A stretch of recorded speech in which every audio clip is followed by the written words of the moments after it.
গুরুদ্বারা তো অনেকেই গিয়েছেন এবং যারা গিয়েছেন তারা নিশ্চয়ই চেখে দেখেছেন সেই গরম নরম মিষ্টি ঘিয়ের ঘ্রাণে ভরপুর কারা প্রসাদ। নমস্কার বন্ধুরা, মিষ্টির রান্নাঘরে আপনাদের আন্তরিক স্বাগত। তো আজ আমি সেই কারা প্রসাদই এখানে বানাবো। তার জন্য প্রথমেই একটি প্যান বসিয়ে তার মধ্যে নিয়ে নিয়েছি 1 কাপ চিনি এবং দিয়ে দিলাম তার মধ্যে 2 কাপ জল। এইবার এটিকে ভালোভাবে ফুটিয়ে চিনিটিকে জলের মধ্যে একেবারে মিশিয়ে নেব। এই প্রসাদ শুধুমাত্র একটি মিষ্টি নয়, এটি বিশ্বাস, ভক্তি আর ঐক্যের প্রতীক।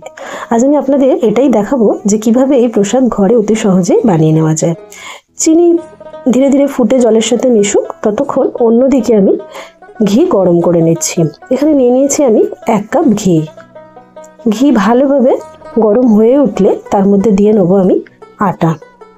বুঝতেই পারছেন বাঙালি তো, তাই একটু ঘি কিন্তু বরবাদ করা যাবে না। ঝেড়ে মুছে সবটা ঘি দিয়ে ভালোভাবে গরম হয়ে গেছে। এবার এর মধ্যে আমি দিয়ে নিচ্ছি আটা। আটাও আমি এখানে দেবো 1 কাপ পরিমাণ।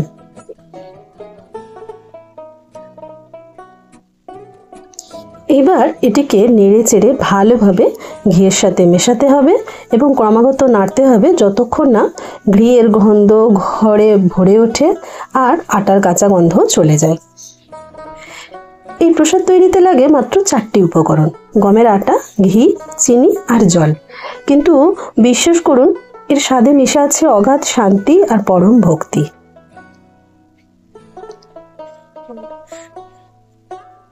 তো ধীরে ধীরে এইভাবে আমি ঘিয়ের সাথে সমস্ত আটাকে ভালোভাবে মেশাতে থাকবো।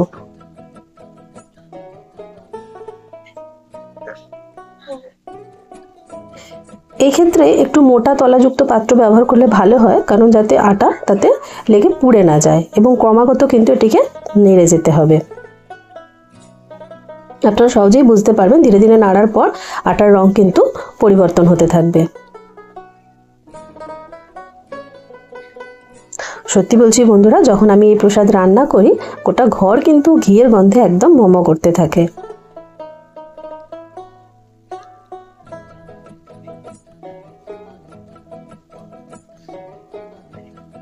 এবার দেখে বুঝতেই পাচ্ছেন যথেষ্ট পরিমাণ কিন্তু আটা এখানে একদম ঘিয়ের সাথে মিশে গেছে, খুব ভালোভাবে মসৃণ আকার ধারণ করেছে। অন্যদিকে আমার চিনিও কিন্তু একদম জলের সাথে মিশে রেডি হয়ে গেছে। এটা কিন্তু আমি কোনো তার তৈরি করব না, মানে চিনি শিরা তারের মতো হবে না, শুধুমাত্র চিনি ভালোভাবে জলের সাথে মিশে যেতে হবে এবং যখন আমি ওই রসটি এর মধ্যে ঢালবো খেয়াল রাখতে হবে সেটি যেন গরম থাকে। গরম অবস্থাতেই কিন্তু এর মধ্যে সেটিকে ঢালতে হবে।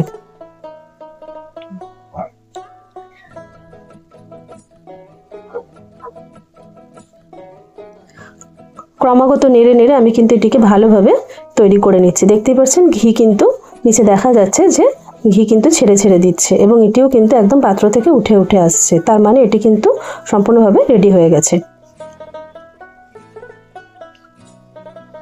এবার আমি এর মধ্যে রসটি দিয়ে দেবো। রসটি ঢালার সময় কিন্তু খুব সাবধানে ঢালতে হবে, এটি কিন্তু গরম থাকে এবং বুদবুদ ছিটকে পড়তে পারে, তাই সাবধানতা অবলম্বন করে কিন্তু এটিকে ঢালতে হবে।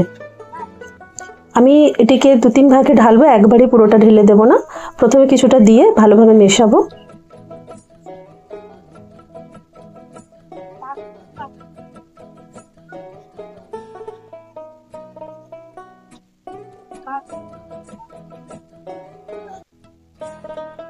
এরপর আমি আবার সামান্য পরিমাণ দিচ্ছি, দিয়ে আবার ভালোভাবে এটিকে মিশিয়ে নিচ্ছি।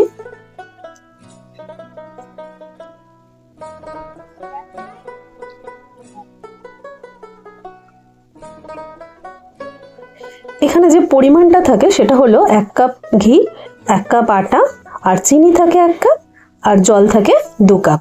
এই নির্দিষ্ট পরিমাণ মেপেই কিন্তু এই প্রসাদ তৈরি করা হয়ে থাকে। তো বাকি যে অবশিষ্ট জলটুকু আছে সেটাও কিন্তু এবার আমি এর মধ্যে দিয়ে নেব। ব্যাস, এবার কিন্তু মিশিয়ে নিয়ে ক্রমাগত নাড়তে থাকতে হবে যতক্ষণ না মিশ্রণটি ঘন হয়ে নরম মসৃণ আকার নিচ্ছে। এই কারা প্রসাদের উৎপত্তি হয়েছিল শিখ ধর্মে। গুরু নানক দেবজি শিখিয়েছিলেন সবাই সমান, সবাই ঈশ্বরের সন্তান। তাই গুরুদ্বারে যখন প্রসাদ তৈরি হয় তা পুরুষ, নারী, ধনী, গরিব সবাই মিলে ভাগ করে খায়। আটা, ঘি, চিনি এই যে তিনটি উপকরণ জীবনের তিনটি মূল শিক্ষা বোঝায়, শ্রম, প্রেম আর ভক্তি। তো মোটামুটি এটি কিন্তু এবারে প্রায় তৈরি হয়ে এসেছে। দেখতেই পাচ্ছেন এটি কিন্তু ধীরে ধীরে মসৃণ আকার ধারণ করছে। তো এটি তৈরি হয়ে গেছে। আপনারা যে যেখানেই থাকুন এই পবিত্র মিষ্টিটি কিন্তু তৈরি করে ভাগ করে নিন প্রিয়জনদের সাথে। আর মনে রাখবেন, ওয়াহেগুরু জি কি খালসা, ওয়াহেগুরু জি কি ফতেহ। ভিডিওটি ভালো লেগে থাকলে লাইক, শেয়ার আর সাবস্ক্রাইব করে পাশে থাকবেন মিষ্টির রান্নাঘরে, কারণ এখানে প্রতিটি রেসিপির সাথে থাকে গল্প আর একটুখানি মিষ্টি অনুভূতি।